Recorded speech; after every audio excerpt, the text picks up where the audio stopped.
नमस्कार, अंशुदा star channel में आपका पुनः स्वागत है। प्रारंभिक मध्यकाल में मालवा का क्षेत्र 9वीं शताब्दी से लेकर मध्यकाल की 14वीं शताब्दी के प्रारंभ तक परमार शासकों के अधीन रहा। 1305 ईस्वी में मालवा पर अलाउद्दीन खिलजी ने आक्रमण किया और उसके बाद यह तुर्की नियंत्रण के शासन में चला गया। 15वीं शताब्दी के प्रारंभ में तुर्क शासन की दिल्ली में होती कमज़ोर स्थिति के बाद मालवा के शासकों ने स्वतंत्र रूप से व्यवहार कर दिया और हुशंग शाह ने 15वीं शताब्दी के पूर्वार्ध में अपनी राजधानी को धार से परिवर्तित करके मांडू में स्थापित किया। इसके बाद मांडू लगातार विभिन्न वास्तुकलात्मक संरचनाओं का केंद्र रहा। जहाज महल मांडू के बारे में हम पहले ही देख चुके हैं और इसी शाही परिसर में एक और संरचना है जिसे हिंडोला महल का निर्माण हुशंग शाह के द्वारा ही करवाया गया। तो आज हम देखेंगे हिंडोला महल के बारे में। इसे हिंडोला महल क्यों कहा जाता है, इसकी एक सामान्य भारी संरचना देखकर आप समझ सकते हैं कि किस प्रकार से इसकी बाहरी दीवारें झुकी हुई हैं। हम इससे विस्तार पर चर्चा करते हैं। मांडू की अवस्थिति के संबंध में हम जहाज महल वाले वीडियो में चर्चा कर चुके हैं। हम इसके इतिहास की बात करें तो हम इसके शाब्दिक अर्थ को देख लेते हैं कि इसे हिंडोला महल क्यों कहा जाता है। तो इसका इस कारण स्पष्ट है क्योंकि इसकी दीवारें एक ढलान लिए हुए हैं, एक झुकाव लिए हुए हैं और ये झुकाव 77 डिग्री कोण का है और इस ढलान के कारण ही इसे हिंडोला महल कहा जाता है। अगर हम इसके निर्माण की बात करें तो इसका निर्माण 1425 ईस्वी में जैसे ही दिल्ली सल्तनत में दो मालवा के सुल्तान स्वतंत्र रूप से राज करना स्टार्ट किया तो इसके प्रथम शासक हुशंग शाह, जिसका शासनकाल 1406 से 1435 ईस्वी तक रहा, इसने 1425 में हिंडोला महल की नींव रखी।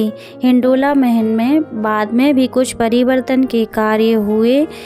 हिंडोला महल की जो सामान्य आकृति हमें प्राप्त होती है यह वस्तुतः गियासउद्दीन खिलजी के कारण हमें यह वर्तमान हिंडोला महल मिलता है, जिसकी शासनकाल 1469 से 1500 तक रहा। गियासउद्दीन खिलजी के द्वारा ही जहाज महल का निर्माण करवाया गया था तथा इसके द्वारा ही हिंडोला महल का जीर्णोद्धार करवाया गया। शाही महल परिसर में ही हिंडोला महल स्थित है और यह सामान्य रूप से बलुआ पत्थर से निर्मित है एवं टी आकार की आकृति लिए हुए हैं। दरअसल इस हिंडोला महल का निर्माण हुशंग शाह ने एक दरबार के रूप में करवाया था। मतलब यह एक प्रकार का हॉल है जहाँ पर समस्याओं का तुरंत निर्माण किया जाता था।